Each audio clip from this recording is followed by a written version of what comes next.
Hapon po sa inyo lahat. Brad, magbawi ko dapat yan. Sabi mo, magandang hapon sa inyo lahat. Mas pogi ka pa sa hapon. Okay. Minsan po isang pinagpipintagan ng pastor ang nalapit na sa kanyang kamatayan at nasa loob ng kanyang kwarto. Ipinatawag niya ang kanyang pangunahing dalawang diyan. At nung naroon ng dalawa ay malumanis silang nagtanong kay pastor. Yung isa po ay abogado, yung isa ay nasa BIR, naniningil ng buwis. Pastor, meron po ba kayong pagbibili sa amin bago kayo umuwi kay Lord? Sumagot ang pastor, sabi niya, simple lang. Nang ang Panginoon ay mamatay, meron dalawang makasalanan sa kanyang tabi, isa sa kaliwa at isa sa kanan. Ganun ko rin gusto mamatay. Hindi na buwan. Makasalanan, kaliwa at kanan. Tapos sabi niya, ang Panginoon ang mamatay, nasa pagitan ng dalawang makasalanan, ganun ko rin gusto mamatay. Amin ako ka. Wala ba? Kailangan pala laging Huli. Masyado kayo huli mag-react. Hindi naman ang pati-pati pa. Okay. Now, nais ko pong talakayin ang isa sa mga bagay na dapat natin matutunan bilang isang umiibig sa Panginoon. Pero bago yun, bilang pagkilala na ikaw ay na kay Kristo, anong katatayuan meron ka kapag ikaw ay na kay Kristo? Pinagpapala, minamahal, pinapuran. Babasahin natin yan sabay-sabay at the count of 3. 1, 2, 3. In Christ I am greatly blessed, deeply loved, and highly favored. Salamat po, Ama, sa katotohanan ito na aming tinanggap at pinaniniwalaan sapagkat ito'y itinuturo na yung banal na kasulatan. Na kay Kristo kami lubos na pinagpapala, ganap na minamahal, at lagi mong pinapapuran. Panginoon, namumuhay kami sa ilalim ng mga pangako mo ito sa aming buhay. Kaya nga, wala kami dapat ipangamba sa kinabukasan. Meron kang magandang plano para sa amin. At Panginoon, salamat po na araw-araw naranasan namin ang iyong mga biyaya. Pagpalayan mo, Panginoon, ang mensahe ngayong hapon. Sa pangalan ni Jesus, po ang dadangin. Amen. Now, pinamagatan ko ang atin kung papasayin ngayon ng extravagant love. Alam po niyo, mga minamahal, kapag ka isang tao na unawaan niya ang kapatawaran, kanyang tinanggap mula kay Jesucristo. Alam po ba niyo, walang katapat na halaga ang kapatawaran na tinanggap natin kay Jesucristo? Walang sapat na halaga na salapin ang pwede mapa sa kamay mo na ibabayad mo upang ang kasalanan mo ay malinis o mabigyan ka ng kapatawaran. Walang nabibiling kapatawaran. Doon sa ating unang paniniwala, meron penances, magbabayad ka, bibili ka ng kandila, magtitiri ka para patatawarin yung kasalanan. Pati kaya naman, pupunta ka sa kumpisaryo, sasabihin mo mga kasalanan mo at pagkaraan ay ikaw ay uutusan, manalangin ng 5 kabagin ng Maria, 5 ganito, 5 ganoon, etc. etc. Na para bagang ikaw na nagbabayad ng iyong kasalanan. Walang anumang mabuting bagay na pwede gawin ng tao upang ang kanyang kasalanan ay mapatawad. Kailangan ng tao tumingin kay Jesucristo na siya pinagmumulan at bukal ng kapatawaran. Ngayon, meron sa babae sa banal na kasulatan na nakaranas ng kapatawaran sa kanyang kasalanan. Tignan natin ang kanyang reaksyon sa kapatawaran kanyang tinanggap mula kay Jesucristo. At bago po yun, ay aking basahin ang mga talata sa aklat ng Marcos, Kapitulo 14, talata 3 at ilan pang mga talatang sumusunod.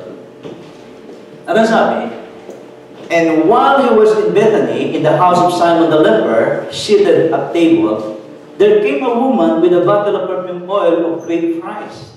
And when the bottle was broken, she put the perfume on his head. But some of them were angry among themselves, saying, For what purpose has this oil been wasted? We might have got more than 300 pence for it, and given the money to the poor. They said these things among themselves. But Jesus said, Let her be. Why are you troubling her? She has done a kind act to me. The poor you have ever with you, and whenever you have the desires, you may do them good. But me, you have not forever. She has done what she was able. She has put all on her body to make it ready for its last resting. Now, ito pong kwentong ito ng babaeng nakaranas ng kapatawaran sa Panginoon. Kinilala niya, alam po ba niyo kung gaano pagkaunawa mo na laki ng kapatawaran na tinanggap na magiging gayon din ang laki na magiging pag-ibig mo kay Jesus Cristo? Kaya po maraming Kristiyano pabanjing-banjing sa pananawala o pananampalataya sapagkat they did not fully realize the sins in their lives na pinatawad ng ating Panginoon. Hindi nagkaroon na nagawa yung kabayaran ng kasalanan na walang ginawa. Walang hanggang kapahamakan sa impyerno. At yung katapat na kaparusahan ng ating mga kasalanan, kung maunawaan naman na lahat ng Kristiyano kung gaano yung talagang binayaran ni Jesus Cristo, mag-aak kayo sa atin na ibigin ng ating Panginoon sa Kristo. Sapagkat naibigay ni Jesus sa kanyang buhay para doon sa krus ng Kalbaryo, yun yung kanyang demonstration of divine love. Yun ang kapahayagan ng kanyang walang hanggang pag-ibig sa atin. Hindi niya ipinagkait anuman sa kanyang sarili. Ang lahat-lahat ay ibinigay ng Panginoon para tapatan ang kasalanan natin at tayo matubos sa lahat ng ating mga karamihan. Now, katulad ng babae, nang matanggap niya ang kapatawaran, tumubo ang pagmamahal kay Jesus Cristo. At ang pagmamahal na ito ay naihayag ng babae sa iba't ibang kaparaanan. Pangunahin na nga, itong tinatawag natin, nagdala siya ng isang mamahaling pabango. Nang halaga at ang halos ng isang buong taong pinagtrabahuhan ng isang ordinaryong obrero. Kaya nga sa mga lagari, parang nangihinayang.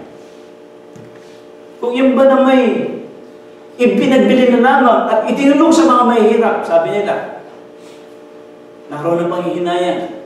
Pero yung babae nakaunawa ng kapatawaran, walang panghihinayang ang iginaganti niyang pagmamahal kay Jesus Cristo. Kaya pamagat ng ating pong mensahe ay actually, extravagant love. Now, ano ba ibig sabihin sa salitang extravagant? Kanina natanong ko si brother, extravagant. Sabi ko, magastos na pagmamahal. Bulanggugo sa Tagalog. Yun, di na alam ni brother na bulanggugo. Pag-ibig na hindi nagpukuripot. Pag-ibig na magastos, pero dahil sa mahal niyang kinagkakagastosan, walang kwenta yung pera. Sapagkat sa kanyang pagkakaunawa, walang sapat na halaga na pwede iganti sa kabutihan ng ating Panginoon na kanyang tinanggap. Kaya nga, extravagant means excessive, over-generous, unrestrained. Kung ikay babaeng mahilig mag-shopping, unrestrained. Pagka bibigyan mo na regalo, mahal mo, unrestrained. Walang control sa pera kasi mahal mo yung pagbibigyan. Siya nga po pala. Yung pong regalo o halaga na regalo na ibibigay mo sa isang tao ang nagpapahayag kung gaano mo kamahal yung tao yan. Take note. Kapag ka ang may birthday, hindi gaano mahalaga sa'yo, pero naobliga kang pumunta, magre-regalo ka. Kadalasan, yung na-regalo na sa'yo na hindi yung pinahalaghan, ibabalot mo lang muli, papalitan mo ng pangalan mo na birthday. Tama ako, pamalit. Ginagawa natin yan. Pero kapag ang may birthday ay importante sa'yo, mahal mo, dumudugod ka ng sariwang pera sa bulsa mo, yung pinagpaguran mo at ibinibili mo yung mahalagang bagay sapagkat mahal mo yung pagbibigyan mo. Kaya ngayong regalo, nagpapakita yan kung paano pinahalagahan ang binibigyan mo. Ito pong babaeng ito, ganito niya pinakita ang pagpapahalaga kay Jesus Cristo. Walang panghihinayang. Amen. Maging sa paglilingkod sa Panginoon, dapat walang panghihinayang sa oras.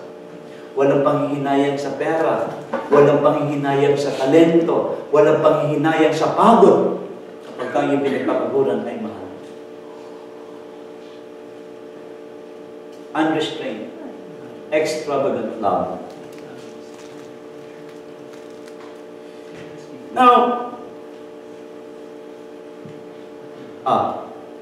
Ang isang punto dyan na nais kong makita natin, extravagant love is demonstrated sa number 1, she was making a statement about her what? Commitment to Him. Yung pong pagbibigay niya ng mahalagang bagay para sa minamahal niya, kapahayagan yun ng kanyang commitment. Kung yung mapapansin, yung mamahaling pabango. Ang pabango po ito, hindi isang ordinaryong pabango lang. Ito yung pabango na ginagamit sa mga namatay noong unang panahon. Ito isang uri ng pabango na matindi ang kapit ng pabango. Gamitin natin ilustrasyon yung bagoong. Alam yung bagoong kapag kumain ka, nagsabong ka na. Kung ano na ginawa mo, nandun pa rin yung kapit ng amoy. Itong klase ng pabango ito kakaiba. Kumakapit ang amoy. Meron mong mamamahaling pabango ngayon na talagang kumakapit ang amoy.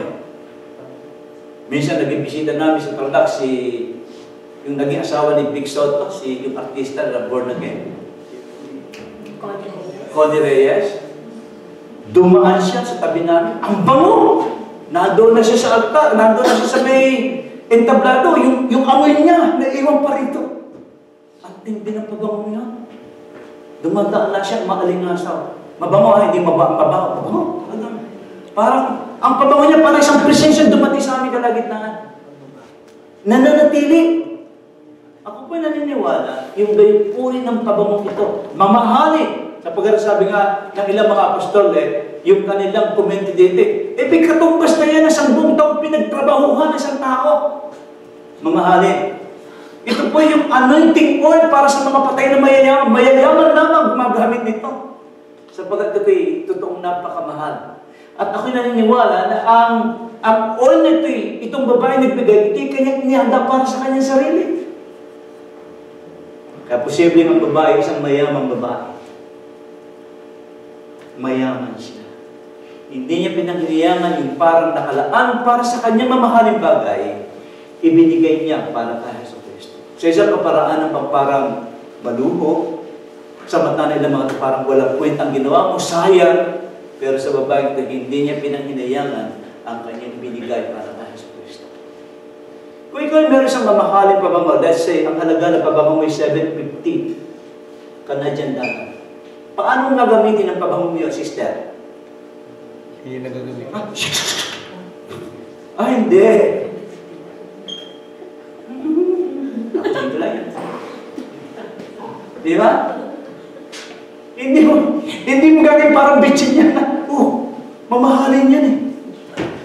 Itong babaeng ito, pinakamamahalin pabango nung unang panahon, ibinuhos niya. Hindi lang yan, ha? Saan? Sa ulo at sa paa. At hindi niya pinanginayangan. Mga kapatid, yun ang hinahanap ko rin na matutunan ng mga mananampalataya. Uri ng paglilingkod. Kasi yung pamaraan ng pagkilos, makikita mo, wala kang panghihinayang sa mga bagay na ginagamit mo para kay Hesus Kristo. Amen. Amen. Sapagkat kung kikilalanin mo yung ginawa sa iyo ng Panginoon, kulang pa nga anumang bagay na kaya mong gawin para sa Kanya.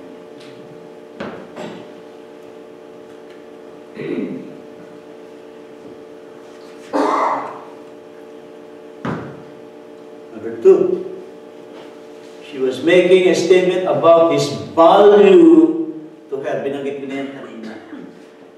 Anong klaseng tao ang ibibigyan ng regalo? Gano'n yung halaga na regalo mo, ganoon mo pinahalagahan yung taong bibigyan mo ng regalo. Kaya kung mahal mo si Hesus Kristo, makikita yan sa kung paano mo ibinibigay ang sarili mo sa Kanya. Kapat ang babaeng iti nagpahayag sa Kanyang pagpapakita ng minamahal niya, pinahalaga niya sa Hesus Kristo, ano yung Kanyang iniregalo, ibinigay kay Hesus Kristo. Amen? Pagkat kung mahal mo ang Diyos, pinakamahalaga para sa iyo ang ibibigay mo sa Kanya. Minsan ang Panginoon nag-usap sa Kanya malaglag. Sabi niya, ito, gusto mo sumunod sa akin? Anong hamon niya? yung pinakamahalaga sa iyo. Ano pinakamahalaga sa iyo? Yung sarili mo. Itakil mo yung sarili. Amen. Bakit niya kayang gawin ang gayong hamon sa atin sapagkat siya mismo ang naunang nagtakwil sa kanyang sarili para magkaroon tayo ng kapatawaran sa ating kasalanan? Nasa kanya lahat ng karapatan upang tumawag ng anghel sa sanggunitan upang iligtas siya bago mapako sa krus ng Kalbaryo. Nasa kanya lahat ng karapatan na huwag niyang akuin ang ating mga kasalanan sapagkat si isang banal na nagkatawang Diyos na nagkatawang tao. Banal na Diyos na nagkatawang tao. Walang anumang sala sa kanya. Ang kanyang labi hindi kinaringgan ng pagsisinungaling. Maging ang kanyang pagkakatawang tao, hindi siya dumaan sa normal na kaparaan ng katulad natin. Merong minanang kasalanan. Tandaan natin, kaya ho pinahalagahan yung virgin birth. Ang ibig sabihin nun, walang anumang binhi ni Adan na nakay Hesus Kristo. Tayo lahat, may binhi ni Adan, may minanang kasalanan. Pero si Hesus Kristo, dahil pinanak siya sa pamagitan ng Espiritu Santo, walang anumang anyo o binhi ng kasalanan ng ang Panginoon ay magkatawang tao. At nagawa niyang isuko ang gayong katangi niya. Ginawa siyang kasalanan upang tayong mga makasalanan ay mawala ng kasalanan. Amen. Kasi mahal niya tayo. Kaya na siya magbigay para sa atin, yung the best na maibibigay niya, binigay sa atin, ano? Yung kanyang sarili. Kaya ito yun, naging hamon niya sa kanyang malaga. Gusto mo sumunod sa akin? Takil mo yung sarili. At sumunod ka sa akin. Mga kapatid, sa buhay natin ito, marami tayong mga gawi. Gawi. Hindi, iba yung gawa sa gawi. Gawi na hindi umaayon sa kalooban ng Panginoon. Kaya ba natin isuko ang mga gawin na yon upang maipahayag natin na pinahalaga natin si Hesus Kristo sa ating buhay?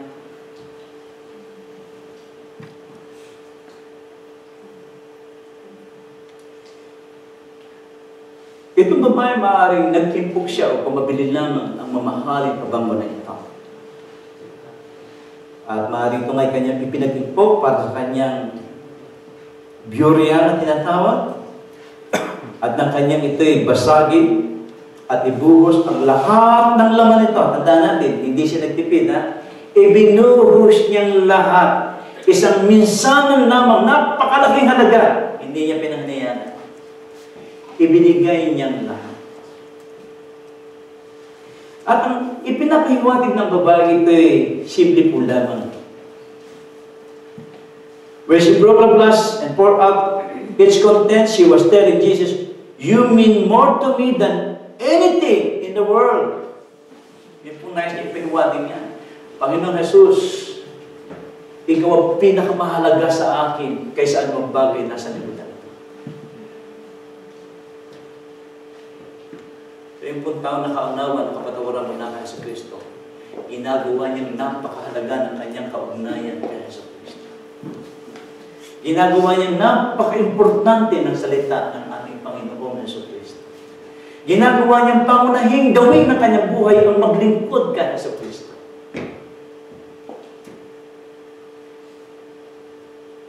Sa pagkadalbay, sa pagbibigay niya ng gayong bagay kay Jesus, ipinapahayag ng kanyang ginawang ito yung Panginoon, ikaw ang pinakamahalaga sa buhay ko, sa anumang bagay sa buhay nito.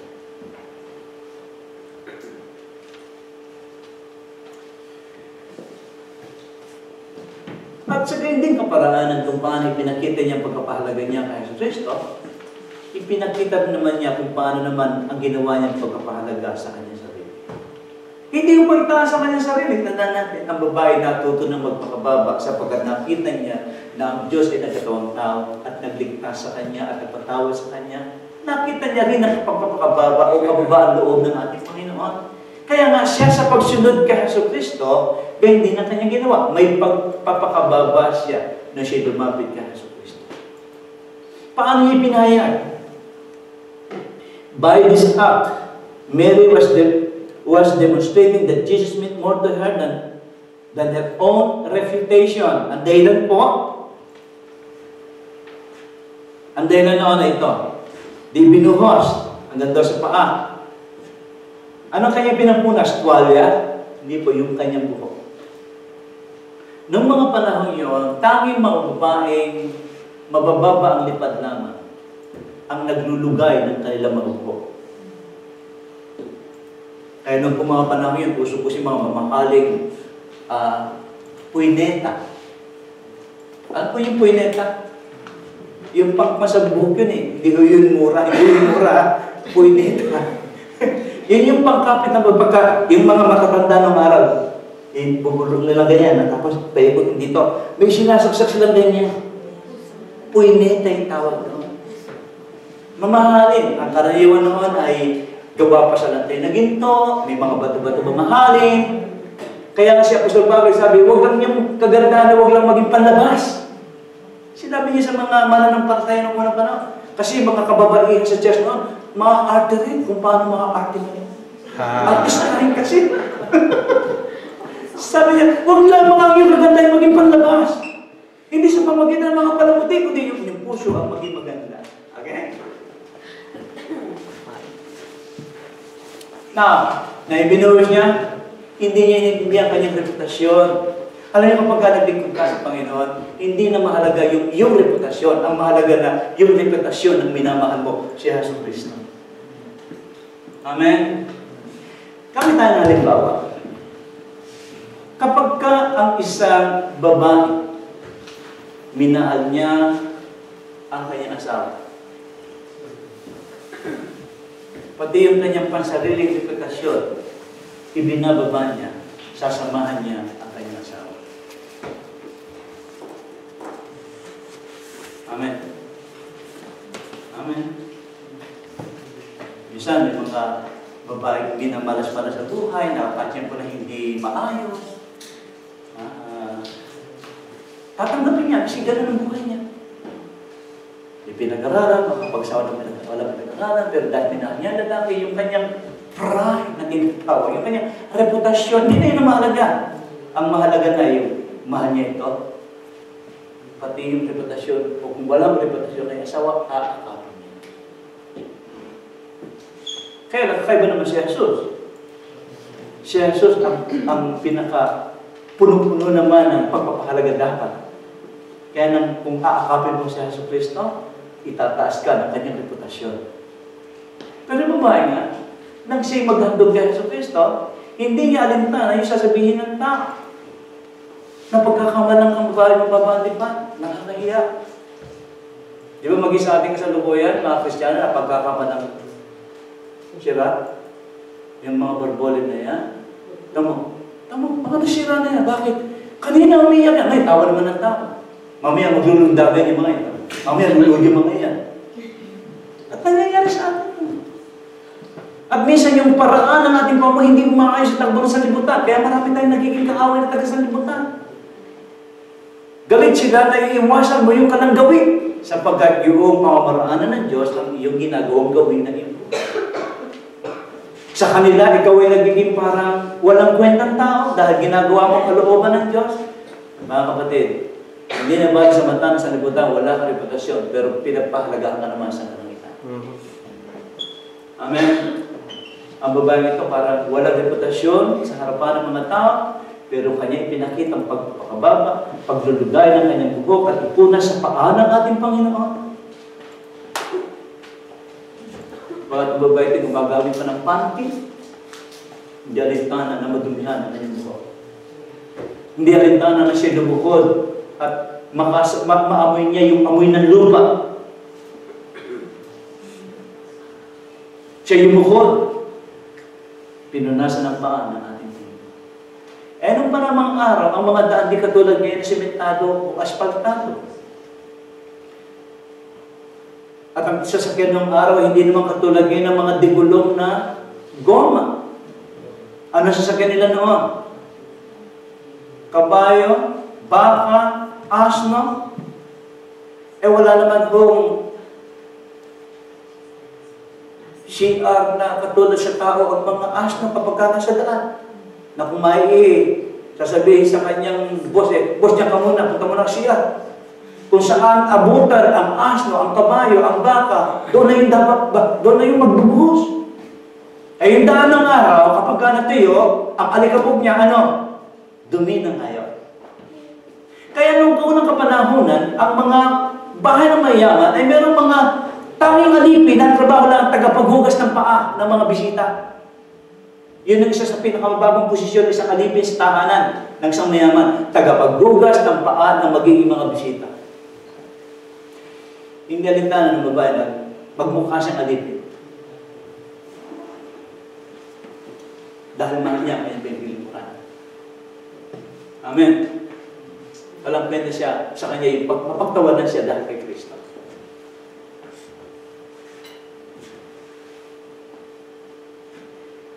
She was saying, I love you so much that I do not care what anyone thinks about my expression of extravagant love. Pag minahal mo si Jesucristo, talagang ibubuhos mo lahat. Pati yung pride mo, ibubuhos mo na. At wala na sanang matirang pride sa iyo, maliban sa pride seeking.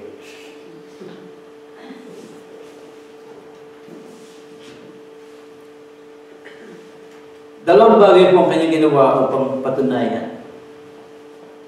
Unang dapat natin maunawa sa ginawa ng babae. Only prostitutes were seen in public with their hair down.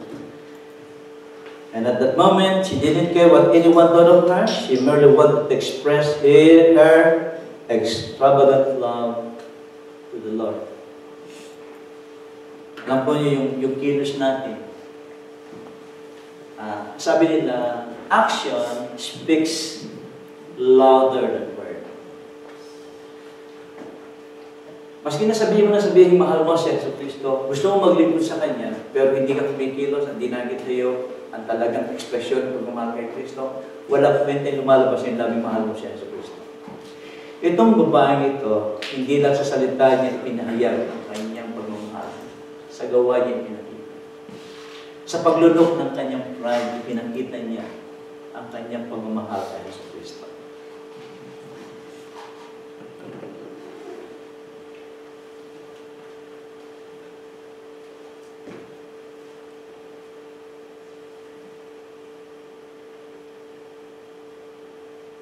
At that moment, she didn't care what anyone thought about her. She merely wanted to express her extravagant love to the Lord. Now, ang pangalawa ay ito.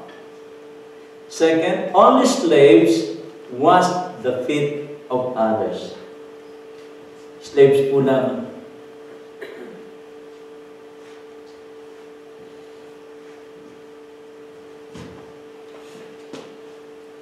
Mary took the place of a slave before the Lord. She humbled herself before Him, and she served Him because she loved Him. Now, yung po paglilingkod sa Panginoon, hindi natin makakatulan yung motibo.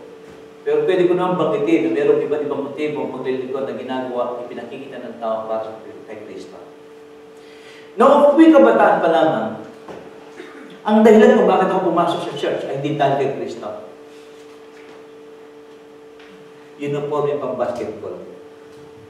Yun ang aking unang motibo. Nag-alok ang church ng Calvary Temple, lahat ng kabataan na gusto sumali sa basketball team, libreng uniforme. Ay, hindi ko alam, araw pala yung Ebanghelyo. Basta ang tingin ko, uniforme, libre, tako. So, wala akong pakialam sa Kristo nila. Importante sa akin yung uniforme. Isang motibo yan kung bakit mapunta sa kabataan o sa Catholic Church. Yun naman ba dahil nagandahan doon sa nakita niya? Ang buhok mahaba na blonde. Dito na ako, sabi niya. Ang dami pa na maganda rito.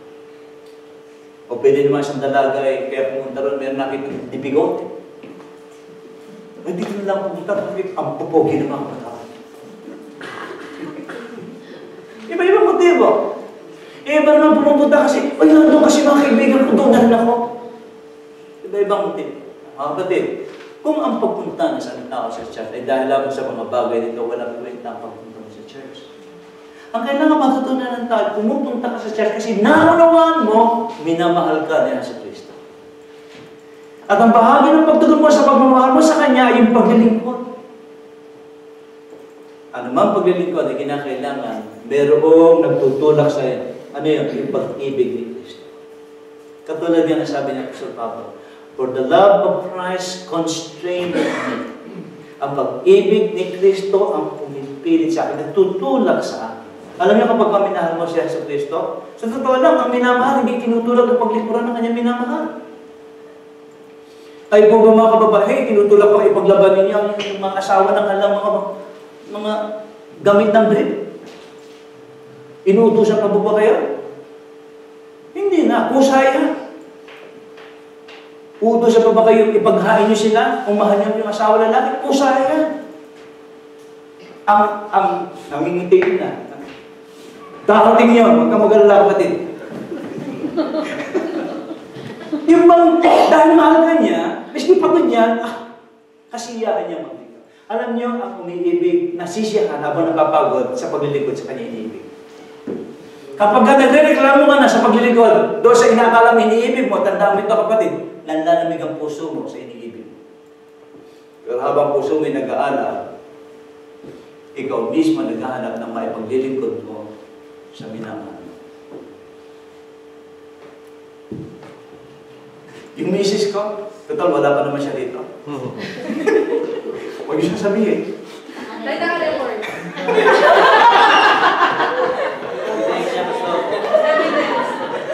O, ibahin na lang din yung stasyon.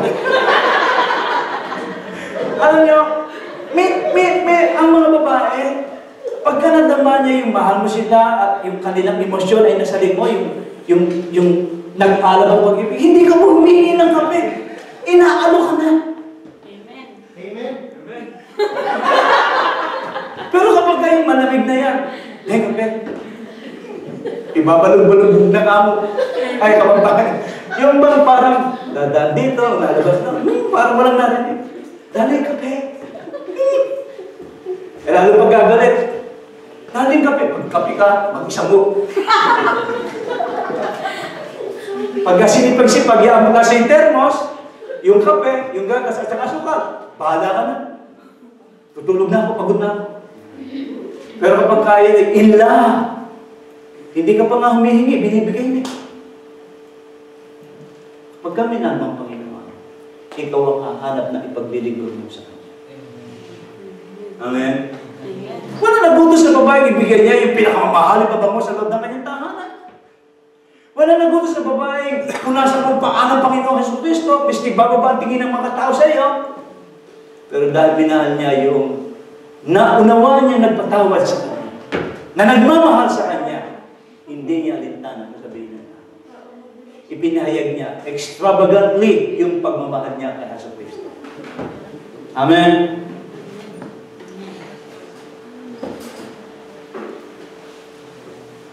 Now, sa ginawa ito ng babae, isang bagay ang ating mapapansin. She was making a statement about the value of her possession. Not only her position in life, but her possession also. Imagine mo yung pinaglaanan mong mamahalin pa ba mo para sa iyong paglilibing, ibibigay mo na lamang sa Panginoon na ang halaga ay isang taong pinaghirapan ng isang ordinaryong nagtatrabaho. Kumbaga sa ating kapanahon na napakalaking halaga na naman. Pero yun ay hindi pinahalagaan ng babae yung possession. Ang mahalaga sa kanya yung posisyon niya kay Kristo. Ano na siya kay Kristo ngayon? Anak ng Diyos. Amen? Katulad ng ating pinabanggit kanina, in Christ, my position in Christ. What? I am greatly blessed, deeply loved, and highly favored. Nanuwayan mo ba marami?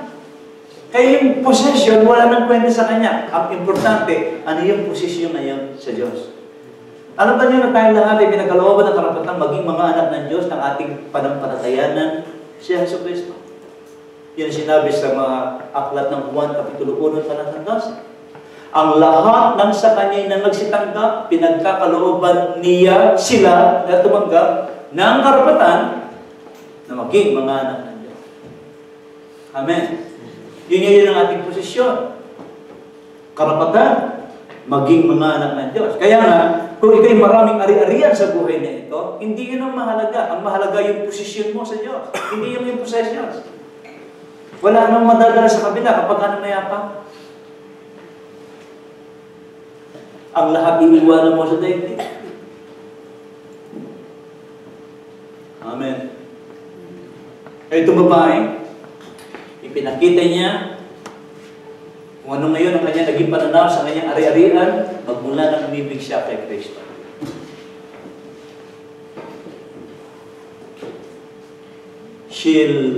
Sabi nga ay, she loved the Lord more than she loved her things. Pagka binanggit natin, alam po ba niyan na minsan ay mas mahalaga pa sa ilang Kristiyano yung kanyang cellphone kaysa sa Panginoon? Halimbawa, paano mo i-treat ang iyong cellphone kung wala itong merong apps na Bible? Kung wala pa. Paano mo i-treat ang iyong cellphone? Kayo po ba nakakaalis sa bahay na hindi bitbit ang iyong cellphone? Kung ang iyong cellphone nakalimutan mo sa bahay, di ba, uwi-uwi ka para kunin ang cellphone hanggang merong pagkakataon? Ang cellphone po ba'y napipitawan nyo nagtatagal ng 3 oras sa buong maghapon?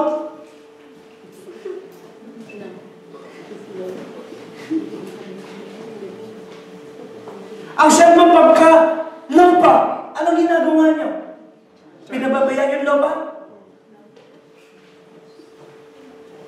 Apakahalaga ng cellphone. Iniingatan, ipinagmamalaki. Uy, iPhone niya. S7 niya.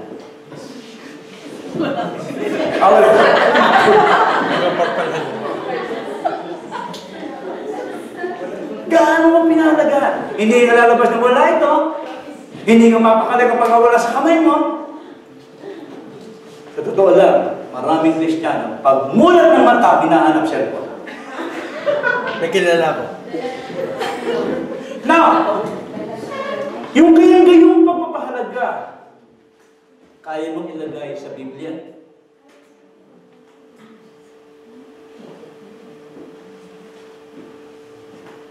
Mas mahalin mo ang salita ng Diyos kaysa cellphone. Pastor, nandiyan na yung Bible. Okay, di basahin mo na. Pero bago mo buksan yung Face Bible, binili. Yung Face Bible. Basahin mo na. Amen?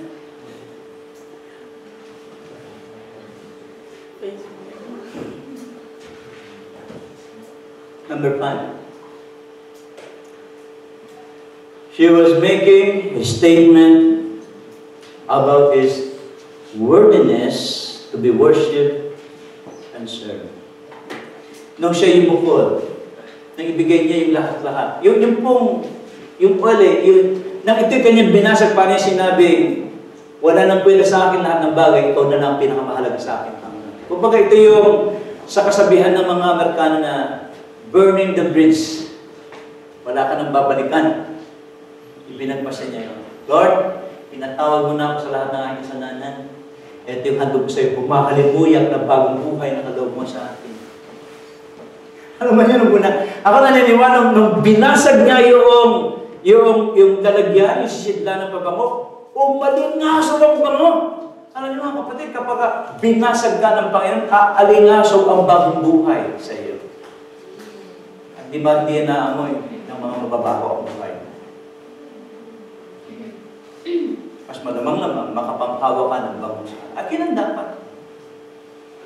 Halimbawa, nagpabango ka. Yung dumating siya, galing kumain ng kare-kare at sasawa niya ay bago. Kaya ano din ang bango mo, yung amoy ng kamay niya, na amoy bago. Kaya hindi naman, kung ikaw ay Kristiyano, pinabango ng Panginoon ang buhay mo, huwag kang patataw sa baho ng buhay ng mga nakakasama mo. Amen? Dapat tayo nakakapanghawa, hindi tayo nahahawa. Sabi ng Inan, huwag kang makipamatok sa mga kabila ng pananampalataya. At yung talatang yan ay ginagamit ng ilang mga Kristiyano. Hindi nga sila nakikipagkaibigan sa mga hindi Kristiyano. Umiiwas sila sa mga hindi Kristiyano. Mga kapatid sa akin, baliktad. Makipagkaibigan kayo sa mga hindi Kristiyano. Kaya lang, hindi para magsama, kundi magliwanag kayo sa kanila. Amen? Paano tayo makakapanghikayat kung hindi tayo makikipagkaibigan sa mga hindi mananampalataya? Pero kung ikaw ay makikipag-kaibigan sa hindi mananampalataya, tiyakin mo lamang na meron kang layunin kung bakit gusto mo sila maging kaibigan. Ang akayin sila kay Kristo. Pero kung wala kang layunin na akayin sila kay Kristo, bigyan mo ng limitasyon ng pagiging kaibigan mo sa Kanya. Amen. Amen. Hindi na masama na meron kang matalik na kaibigan na hindi mo mananampalataya. But now na nakarumamit ito, sikapin mo na ngayon na maakay sila kay Kristo. Sapagkat kaya ka binibigyan ng Diyos ng mga kaibigan para maakay mo sila kay Kristo. Amen? Sabi nga ng Biblia ng Panginoon mismo, kayo ang ilaw ng sanlibutan. Kayo ang asin ng sanlibutan. Hindi tayo naging mga mananampalataya para itago natin ang ating pananampalataya. At karaniwan sa paraan ng ating may kinikilos na ipapakita natin kung gaano natin pinahalagahan ang ating Panginoon at tagapagligtas. Ang babae, pinakita niya pagkapahalaga sa Panginoon sa pamagitan ng kanyang pagsamba. Siguro may isang pagkakataon na tatalakayin natin ng tamang paraan ng pagsamba. Ang Biblia mayroong itinuturong pamaraan ng pagsamba. Ang pagsamba at pagpasok sa isang malalim na pakikipag-ugnayan sa presensya ng Panginoon. Ito yung ang pagpapakita ng pagpapakababa ng iyong puso sa iyong Panginoon. Ang pagpupor, ang pagpapasako. Walang Kristiyano nagiging matatag na hindi marunong sumamba. Sapagkat sa presensya ng Diyos ay mayroong kalakasan. Amen? Pagsamba. Ang babae, siya ay sumamba sa Panginoon. Pinakita niya yung pagpapahalaga kay Jesucristo sa pamagitan ng kanyang pagsamba at paglilingkod. Ano mo rin pagsamba? Hindi niya hindi sasabihin ng tao, basta importante sasamba siya kay Kristo. Sa amin pong mag-anak, ako lamang ang yung asawa ko senior. Yung anak kong babaeng dalawa, senior. Yung anak kong lalaki, musician. Ako, senior na ako na laki ng panahin na siguro. Hindi ako talaga marunong kumanta. Pagka ako'y kumanta, tandaan niyo, nandiyan yung mga anak ko, tawa na sila. Kasi, may sarili akong tono eh. Ang katwiran sa kanila, hindi kayong kinakantahan ko. Yung Diyos na kinakantahan ko, inya-adjust niya ang tenga niya sa tono ko. Alam, sa pagsama, importante kayo yung puso, hindi yung tono lang eh. Pero mas maganda nakatono. Kaya kung talaga hindi nakatono ng boses mo, ito tono ng pakilig ng Panginoon mismo. Amen? Pati yung sumbukit, kakantayin ng anak niyo, sintonado, tuwan-tuwa ka. Pinakamagandang kumantay anak mo, miski sintonado. Bakit? Eh, anak mo yun eh. Karoon din ng Diyos. Kumakanta ka, anak ka ng Diyos, gandang-ganda ang Panginoon sa tinig mo. Gandang-ganda siya sa kanta mo. Kanta ng pagsamba. Amen? Kaya kapag tayo kumakanta sa pagsamba, wala akong alam na kumakantang nakatikip ang bibig. At wala rin alam na sumasamba, nakababa ang kamay. Ang sumasamba, nakataas ang kamay. Pero pastor, hindi ka nung ganyan sa akin, church. Hindi naman siya sasabi kung taas ka ng kamay ang Biblia eh. Amen. Buti nga, di ba sinasabi ng pastor na magsigod kayo lahat. Iyong hayop ninyo, idugtog niyo yung mukha sa lupa at sumamba tayo sa Panginoon. Buti na, di ako ganun eh.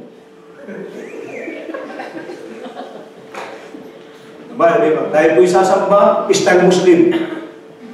Tutuwad. Tutuwad ka ng tutuwad. Kailangan makita rin yung alikabok sa noo mo. Hindi naman ganun na. Meron tayong kalayaan ipahayag kung anong meron kang damdamin sa Panginoon sa pagsamba. Pero particularly kapag ikaw ay sumasamba, may aksyon sa katawan. Yung babae, lumukod. Amen? Lumukod. Pagpahayag ng kanyang pagpapakaba. Minsan sa samba nga, nagtataas ka ng kamay. Palatandaan naman ang pagsuko o paghanga. Kaya dyan nga lumabas yung salitang naniningal ang puga. O sister, naintindihan yung sinabi ko pa, yung pinakamatandang, naintindihan mo, hindi rin. Naniningal ang puga? Ano yun? Nanliligaw. Nandun yung babae sa may bintana, yung nililigaw.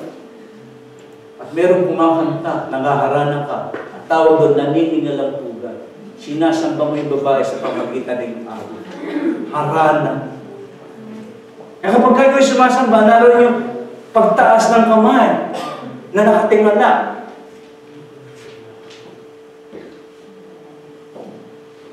Amen? Kaya nga, kapasin natin, sasabihin ng mga nang magpapakanta. Mga kapatid, pikit po natin ang ating mga mata. At kantahin po natin, open my eyes, Lord. Ipinasarap pa, pabubuksan din pala. Tapos makikiusap yan ng lubusan, mga kapatid. Itaas po natin ang ating mga kamay sa pagsamba. Tataas naman, sabi. Taas pa po natin. Kunti pa po. Sige pa po. Kunti pa. Ganyan na lang yan. Yung babae hindi niya alam na sabihin ng tao. Kapag siya sumamba, bigay todong pagsamba. Kanina, lundag na yung ating nagpapakawit. Kaya na, mabigat na kato, hindi ko nakita maangat yung pakasawit. Gano'n na talaga. Pero,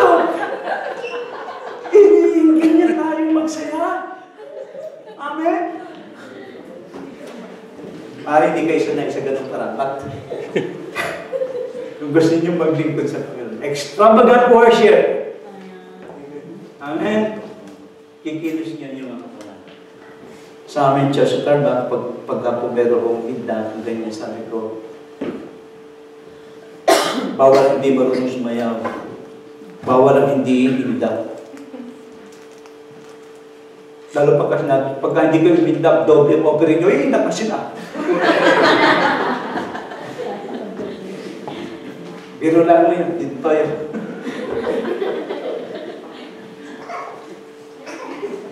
Okay, she was so overwhelmed in love for him that she willingly gave up all that she had in one act of selfless, extravagant worship.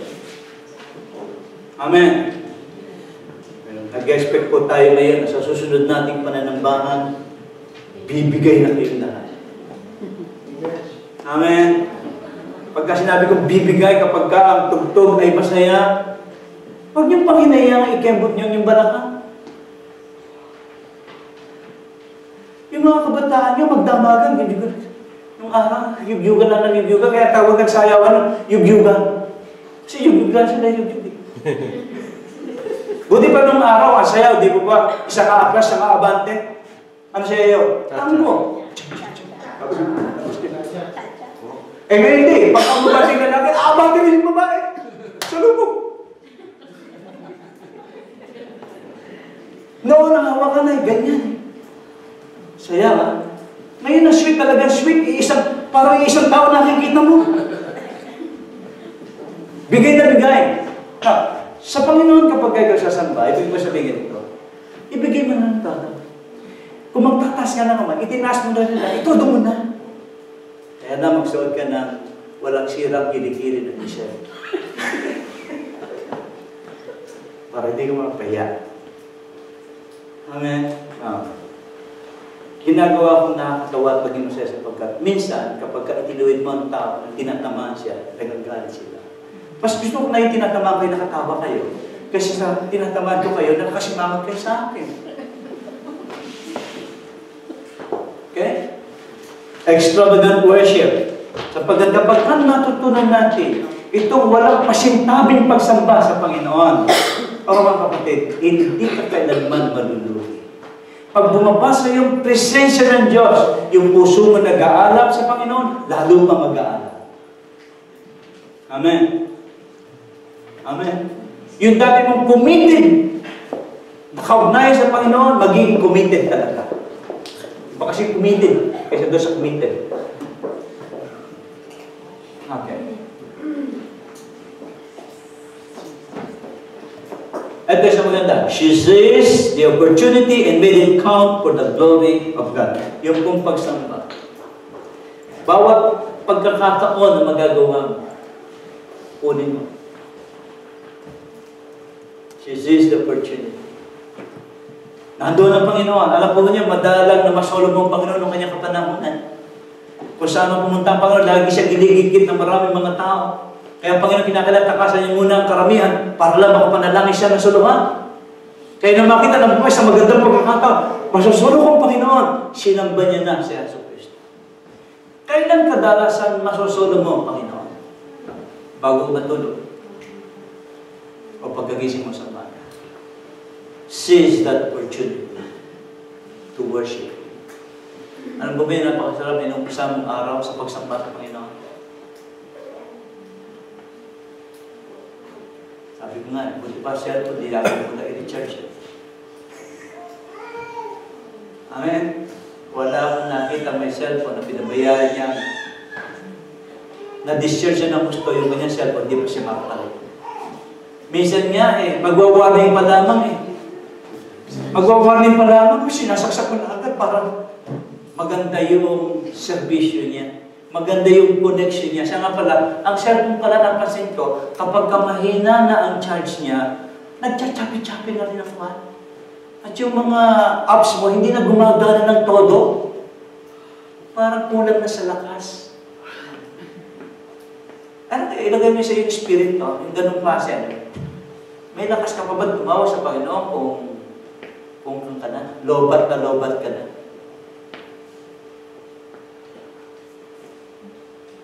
Yung pong mga transistor radio, kapag ka lobat na, namungungo. Hanggang sa alas, di mo na maintindihan yung salita. Di po ba? O gusto nyo ngungo ka sa salita. Spiritually speaking, gusto kong maging maliwanag sa inyo ito. Napakahalaga na maalam ang iyong pananampalataya. Fully spiritually recharge ka araw-araw sa Panginoon. Ano susi? Extravagant worship. Amen? At sino makapagbibigay ng mga extravagant worship, extravagant giving, extravagant time sa Panginoon, maging kanyang mga talento, ay siyempre po yung mga nakaunawa kung gaano niya pinahalagahan ang kapatawaran na kanyang tinanggap mula sa ating Panginoong Jesucristo.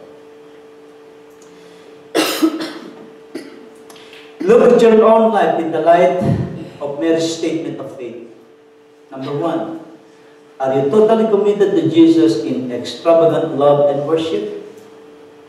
That is His will for our lives. Romans chapter 12, verse 1 and 2. Noah, is Jesus more valuable to you than the things you possess in life? Are you willing to give up all that you have so that you might express extravagant love for Him? Is He worth more to you than your pride? Have you reached a place in your walk with Him where you no longer care what other thinks about you? Are you willing to suffer shame if it brings glory to Him? Medyo yung mga tanong na yan mapagsiyasat na tanong. At hindi ko yan kayang sagutin para sa inyo. Ang makasasagot niyan, ikaw mismo, sa iyong sarili, at ako mismo, sa aking sarili. Halimbawa, ituloy tanong. Are you willing to suffer shame if it brings glory to Him? Sa daigdig na ito, meron kong tinatawag na peer pressure. Peer pressure. Malakas na influensya yan, mga kaibigan. At maging si Jose Rizal, ito rin ang kanyang obserbasyon. Sabi niya, ipakilala mo sa akin kung sino yung mga kaibigan at sasabihin ko kung sino ka. Ano yung pinapahiwatig? Peer pressure. Huwag sana mangyari sa mga Kristiyano. Na dahil lamang sa peer pressure, lalabagin mo ang kalooban ng Diyos sa buhay. Di ba mapahiya ka sa kanila? Huwag lang kay Kristo. Amen? Amen? Yung po mga kaibigan, talagang may panahong susubukan nila ang yung pananampalataya. Huwag kang pasusubok.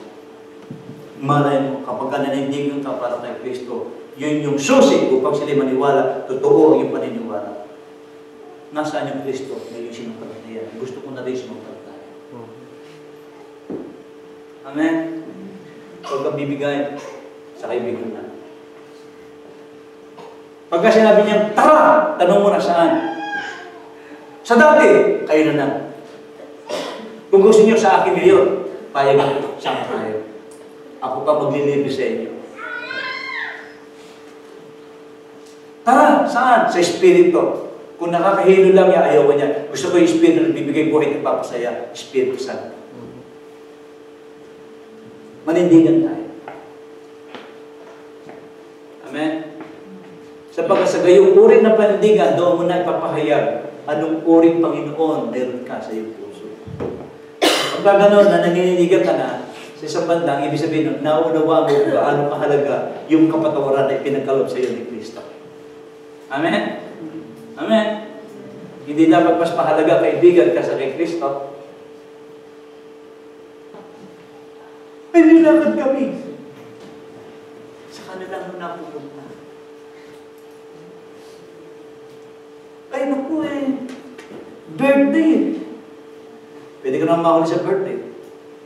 Hindi humabol ka. Huwag ka lang pumunta. Huwag natin sa sakripisyong gawain paglilingkod kay Kristo dahil sa mga kaibigan. Kapag doon mo na ipapahayag kung gaano kahalaga sa si Kristo, yun sa mga pagkakataon, sasabihin ng kaibigan, maunawain naman si Lord. Ngayon lang. Yung ngayon lang na yan, kapag ka pinagbibigyan, may susunod pa yan. May susunod pa ulit siya. Hanggang sa bandang huli, ikaw na sumusunod, hindi na siyang napasusunod mo sa gusto mong pag-aki sa Kanya para kay Kristo. Amen. So, panindigan natin paano pagkataya. Ikaw ba'y Kristiyano? Manindigan. Ang kaibigan, pwede kang iwanan, pero si Kristo, hindi ka kailanman iiwanan. The best friend you can ever have in your life, hindi lang yung mga magulang, higit pa sa yung mga magulang, si Jesus Kristo. Amen? Tayo pong lahat ito kaya. Hallelujah. Pagkaroon tayo na sandali na pagmuni-muni at ating tignan, kaano nga baga naging kahalaga sa iyong puso, tinanggap mo pagliligtas, pagpapatawad ng mula sa Kristo. May mga panahon at pagkakataon dapat natin tingnan ito. At pagka na unawaan mo na ginawa kong napakahalaga sa Kanya, marahil naman ay maganda naman. Bilang pagganti sa pagpapahalaga niya sa iyo, pahalagahan mo rin ang ating Panginoon. Father, Jesus, let's pray. Hallelujah. Aming Amang Banal na nasa langit, tulungan kami ng mga Espiritu na aming makita, aming maunawa. Ang laki ng sakripisyo na ginawa ng aming Panginoong Jesucristo, matamo lamang namin ang kapatawaran sa aming mga kasalanan. Panginoon Jesus, naunawaan po namin kung ano yung binayaran. Maabot lamang namin ngayon ang katayuan kami mga anak ng Diyos. Dilinis, pinatawad, pinaaring ka na. Salamat Panginoon na dahil sa kaloob mong buhay sa amin, nagkaroon kami ng kapatawaran. Nagkaroon na po Panginoon ng magandang kahulugan ng aming buhay. Magmula ng nagabi ka na. Panginoon Jesus, ngayon po'y aming itinutuloy. Ikaw ang pinakamahalaga sa amin. Paglilingkuran ka namin, magpapasakop kami sa iyo. Patuloy po namin hahanapin ang iyong kaloob. Panginoon Jesus, pahalagahan din namin ang iyong mga salita. Sapagkat sa iyong mga salita, aming makikita ang law, ang liwanag sa aming landas. Ang iyong salita, Panginoon, ay buhay. Pinagbibigay sa amin ng kalakasan at pananagumpay sa panahon ng mga pagsubok. Salamat po. Maging ang iyong salita ay aming pagpapahalaga. Idinadalangin din namin, Panginoon, sa mga oras na ito, aming matutunan na higit kang pahalagahan kaysa aming mga kaibigan na hindi mananampalataya o maging sa ilang mga mananampalataya. Tulungan mo kami, Panginoon, na aming magawa. Maging pangunahin ka na aming susundan sa buhay. Sakupin mo kami, Panginoon. Sakupin mo kami na.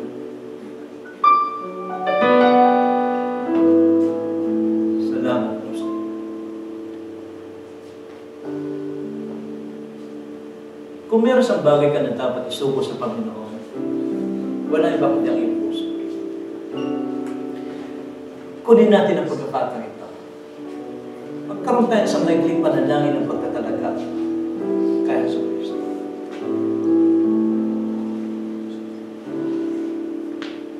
Isang pagsasaad ng ating puso na yung sasabihin, Panginoon, maging tunay kang Panginoon na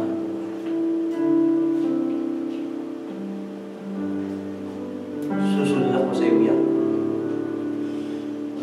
Sige po, manalangin na ba? Magkaroon kayo ng isang personal pagtatalaga, personal na pagpasakop o pagsuko kaya sa Kristo.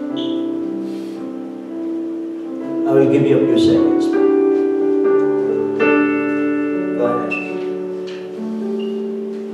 Thank you, Jesus. Thank you. Thank you. Jesus. Jesus.